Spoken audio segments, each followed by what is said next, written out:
Está começando mais um boletim informativo aqui no seu canal Movimento Brasil Patriota. Eu sou Ademilson e hoje nós vamos falar sobre um caso gravíssimo que colocou parte da imprensa diante de uma realidade que os bolsonaristas denunciam há anos. Uma decisão do ministro Alexandre de Moraes levantou acusações de violação do sigilo da fonte de um jornalista do Maranhão. Malu Gaspar fez duras críticas aos ministros do Supremo ao vivo na Globo News. Jornalistas que antes ironizavam as denúncias da direita, agora demonstram preocupação com o precedente criado. E para completar, uma análise exibida na CNN colocou sob os holofotes a proximidade entre Alexandre de Moraes e Flávio Dino.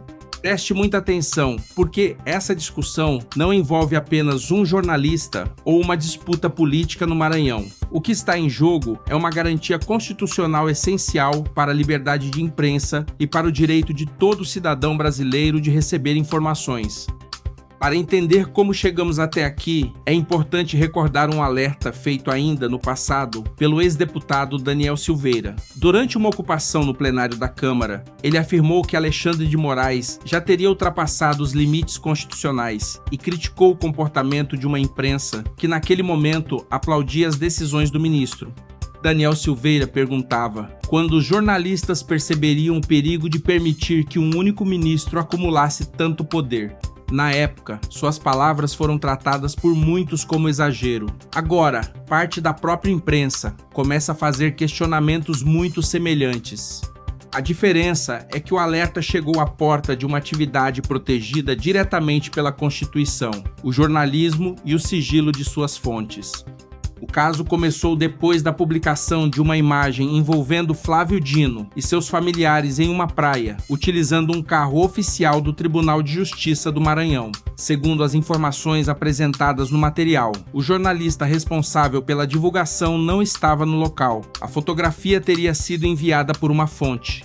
Flávio Dino afirmou ser alvo de ameaças e perseguições frequentes, além de sustentar que sua integridade física estaria em risco. Evidentemente, qualquer ameaça contra um ministro deve ser investigada com seriedade. Ninguém está defendendo perseguição, violência ou intimidação. A questão levantada pelos jornalistas é outra. Até aquele momento, não teria sido apresentada uma evidência de que o profissional estivesse seguindo o ministro ou participando pessoalmente de uma perseguição. Quando a imagem foi divulgada, ainda segundo o relato apresentado, o gabinete de Flávio Dino não teria explicado imediatamente as circunstâncias do uso daquele veículo. Posteriormente, passou a sustentar que a utilização era regular. Se tudo estava dentro das normas, seria possível esclarecer os fatos publicamente e encerrar a discussão. Mas o caminho adotado foi diferente. Um inquérito foi aberto, ocorreram 2 operações de busca e apreensão e a identidade da pessoa apontada como fonte acabou exposta. É justamente aí que a situação se torna extremamente preocupante. O sigilo da fonte não existe para proteger apenas jornalistas famosos, grandes empresas de comunicação ou pessoas politicamente alinhadas a quem está no poder. Ele existe para preservar o caminho pelo qual informações de interesse público chegam à sociedade. Durante a discussão na Globo News, Daniela Lima referiu-se ao profissional como blogueiro e afirmou que as autoridades estariam assegurando a proteção ao sigilo da fonte. Malu Gaspar reagiu de forma contundente. Para ela, chamar o profissional de blogueiro, naquele contexto, funcionava como uma tentativa de desqualificá-lo e afastar o debate do ponto central.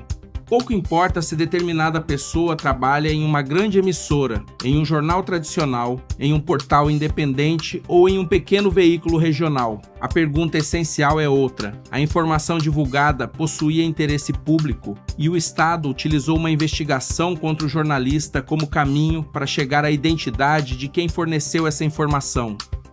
Malu Gaspar lembrou que o artigo 5º, inciso 14, da Constituição assegura o acesso à informação e resguarda o sigilo da fonte quando necessário ao exercício profissional. Essa proteção possui 2 dimensões. De um lado, garante ao jornalista o direito de preservar quem lhe forneceu determinada informação.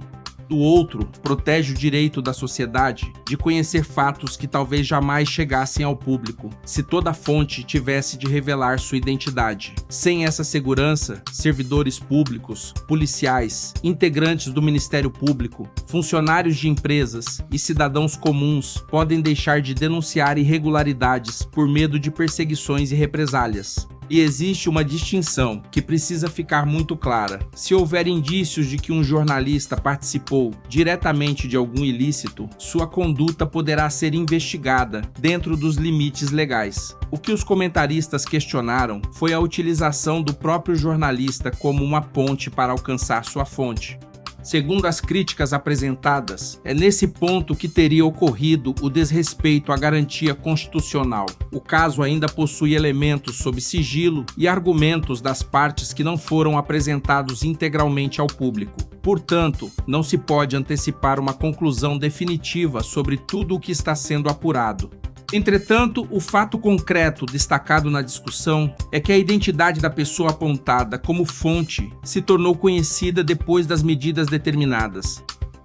Antes de continuarmos, inscreva-se agora no canal Movimento Brasil Patriota, ative o sininho e deixe o seu like. Compartilhe este boletim, porque a liberdade de imprensa não pode ser defendida somente quando beneficia um lado político. Agora vamos voltar ao caso, porque o comportamento de parte da imprensa revela uma contradição que não pode passar despercebida.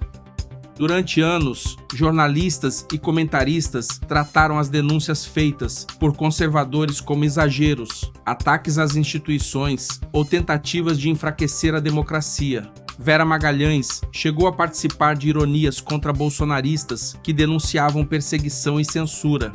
Agora, diante de uma situação capaz de afetar diretamente o trabalho jornalístico, o tom mudou. Ao comentar o caso, ela reconheceu que o sigilo da fonte é um direito fundamental previsto na Constituição e demonstrou preocupação com o que foi feito. É importante que jornalistas despertem para a gravidade desse precedente, mas também é legítimo perguntar por que tantos só começaram a enxergar o problema quando o risco chegou ao próprio ambiente profissional.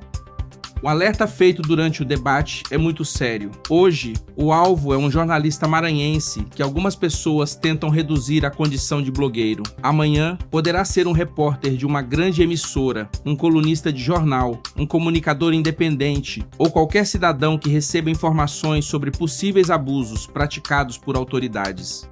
Quando uma garantia constitucional passa a depender da simpatia política que alguém desperta, ela deixa de ser verdadeiramente universal. Direito fundamental não pode valer apenas para amigos, aliados ou pessoas aprovadas pelos grandes veículos de comunicação. Se a Constituição protege o sigilo da fonte, essa proteção precisa alcançar todos os profissionais que exercem atividade jornalística. Outro ponto levantado foi a atuação da Procuradoria-Geral da República. Malu Gaspar comparou o rigor adotado contra o jornalista com a cautela demonstrada em outras operações envolvendo figuras poderosas.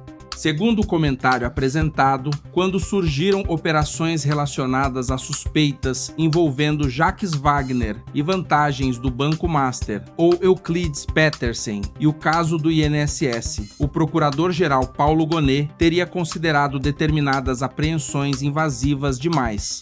Entretanto, no caso do jornalista, a PGR teria autorizado medidas questionadas pelos comentaristas como incompatíveis com a proteção constitucional da fonte. Essa comparação alimenta uma pergunta inevitável: por que a preocupação com excessos investigativos parece mudar de intensidade conforme a pessoa atingida?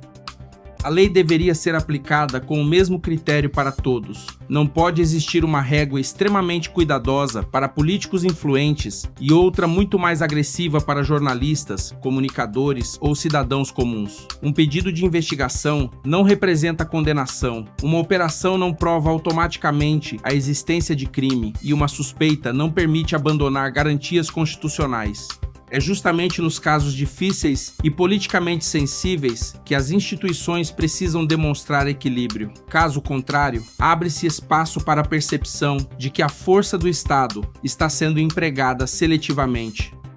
E enquanto esse debate crescia na Globo News, uma análise apresentada na CNN trouxe outro elemento explosivo: a proximidade entre Alexandre de Moraes e Flávio Dino. O comentarista relembrou que Flávio Dino governou o Maranhão durante 8 anos, rompeu posteriormente com o grupo do atual governador e continuou inserido em uma disputa política intensa no estado. Um processo relacionado a essa realidade maranhense chegou ao Supremo e Flávio Dino tornou-se relator, sem se declarar impedido ou suspeito, conforme destacou o jornalista. Agora, Alexandre de Moraes aparece tomando uma decisão em um inquérito, que na prática alcança um episódio envolvendo o colega Flávio Dino. O comentarista também recordou a atuação de Flávio Dino no período em que Alexandre de Moraes enfrentava uma situação delicada por causa da Lei Magnitsky, em um processo relacionado ao rompimento da barragem de Mariana e a uma ação que tramitava na justiça britânica. Dino sustentou que decisões estrangeiras não poderiam produzir automaticamente determinados efeitos sobre questões nacionais sem passar pelas instituições brasileiras. Esse entendimento acabou sendo utilizado no debate sobre possíveis restrições aplicadas a Alexandre de Moraes. Na avaliação apresentada pela CNN, Dino teria dado uma importante ajuda institucional a Moraes naquele momento. E agora, Moraes estaria adotando uma medida que favorece Dino diante da crise surgida no Maranhão. A existência de amizade ou proximidade pessoal entre ministros não constitui, por si só, prova de irregularidade. O próprio comentarista afirmou que os dois possuem uma relação muito próxima e chegam a frequentar jogos de futebol juntos. O problema levantado é institucional. Quando decisões tomadas por autoridades tão próximas atingem casos capazes de beneficiar uma delas, o dever de transparência, cautela e fundamentação precisa ser ainda maior. Não basta que uma decisão seja apresentada como tecnicamente possível. É necessário preservar a confiança pública de que interesses pessoais, amizades ou conveniências políticas não influenciaram a atuação do tribunal. Durante muito tempo, esses ministros foram celebrados como responsáveis por salvar a democracia. Agora, jornalistas afirmam que eles parecem se sentir poderosos demais e questionam se a Constituição estaria sendo colocada de lado para proteger integrantes do próprio Supremo. Essa inversão precisa ser examinada com responsabilidade. Ministro do Supremo não ocupa um Olimpo, não recebe salvo-conduto para ultrapassar direitos fundamentais e não pode se colocar acima das regras que jurou guardar. A Constituição não é um obstáculo inconveniente que pode ser afastado quando atrapalha uma investigação. Ela é justamente o limite que impede o poder estatal de esmagar o cidadão. O silêncio do governo diante do caso também foi criticado. Os comentaristas observaram que se uma situação semelhante tivesse ocorrido durante o governo Bolsonaro, provavelmente haveria manifestações contundentes, acusações de autoritarismo e ampla mobilização nacional e internacional. Agora, como a decisão envolve Alexandre de Moraes e um episódio relacionado a Flávio Dino, o governo permanece em silêncio. Mais uma vez surge a pergunta que tantos brasileiros fazem: a defesa da democracia vale para todos ou depende de quem está sendo investigado, protegido ou atingido? No final do material, outro episódio é mencionado como símbolo desse tratamento desigual: a situação de Débora Rodrigues, conhecida como Débora do Batom. Segundo o relato apresentado, Alexandre de Moraes continuaria acompanhando sua situação enquanto ela realiza cursos na tentativa de reduzir a pena. O comentário destaca que boa parte da imprensa praticamente ignora o caso dela e o de outros condenados pelos acontecimentos de 8 de janeiro, enquanto a controvérsia sobre o jornalista recebe espaço porque ameaça uma garantia essencial da própria imprensa. Brasileiros que enfrentam penas severas continuam sem a mesma atenção dos grandes veículos. É positivo que jornalistas como Malu Gaspar denunciem possíveis excessos e defendam as garantias constitucionais, mesmo em um ambiente de grande pressão política. Porém, a liberdade não pode ser defendida aos pedaços. Quem reconhece hoje o perigo de violar o sigilo de uma fonte também precisa refletir sobre censura, decisões monocráticas, proporcionalidade das penas e respeito ao devido processo legal. Não existe democracia pela metade. Ou os direitos valem para todos, inclusive para adversários e pessoas impopulares, ou deixam de ser direitos e passam a funcionar como privilégios concedidos pelo poder.